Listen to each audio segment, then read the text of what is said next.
Salut à tous, c'est Arthur Bérandy et bienvenue dans Sneakin' Singles, l'émission qui parle d'un seul modèle de sneakers. Et aujourd'hui, number 9, et c'est une Air Jordan très spéciale puisque comme on vous l'a dit la semaine dernière, Michael Jordan avait pris sa retraite lorsqu'elle est sortie. Mais alors, comment a-t-elle été promue auprès des fans ?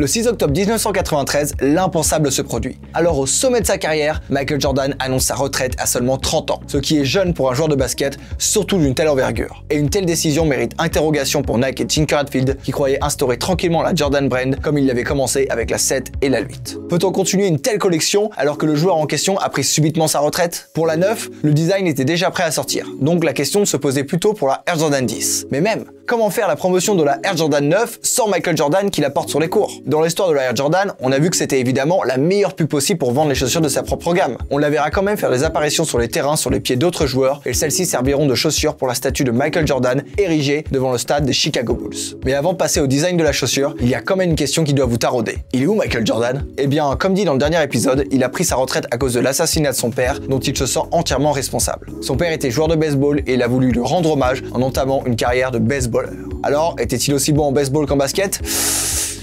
Non, mais on en reparlera le moment venu. Ce qui nous intéresse, c'est ce que Tinker Hatfield va nous sortir cette année-là.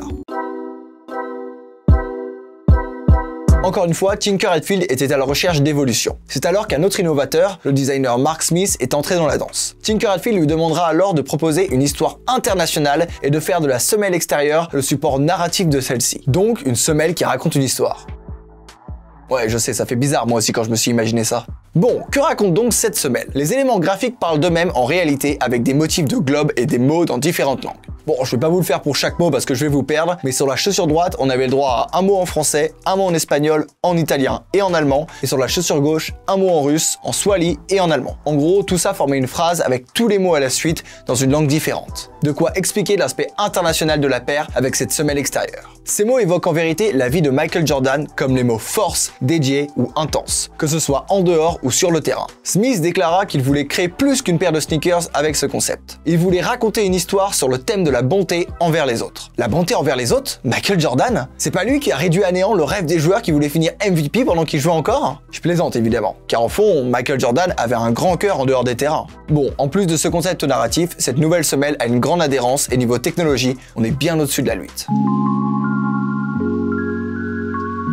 Bon, même si le talent de Michael Jordan était questionné dans le baseball, enfin, il était pas bon et ne jouait que dans les tournois mineurs, Nike a quand même voulu donner sa dose de Air Jordan à son égérie. C'est pour cela qu'ils ont créé pour lui une édition spéciale de la Jordan 9 adaptée à la pratique du baseball en noir et blanc. Donc une Air Jordan avec des crampons. C'est assez commun aujourd'hui en NFL et en MLB, les ligues de foot américain et de baseball, mais à l'époque, il était évidemment le seul à posséder un tel Graal. Mais bon, Nike était triste, très triste, car orphelin de sa plus grande star. Ils étaient tellement tristes qu'ils ont créé un faux personnage, Johnny Kilroy, qui faisait beaucoup penser à Michael Jordan. Et ils voulaient faire croire avec que MJ n'avait pas pris sa retraite. Ils l'ont mis en scène dans leur pub pour la Air Jordan 9 et ont même ressorti un pack dédié à ce personnage assez douteux en 2012. Bref, Nike était triste, Jordan jouait au baseball et était assez mauvais. Tout ne pouvait pas rester ainsi. Mais nous verrons ça une prochaine fois.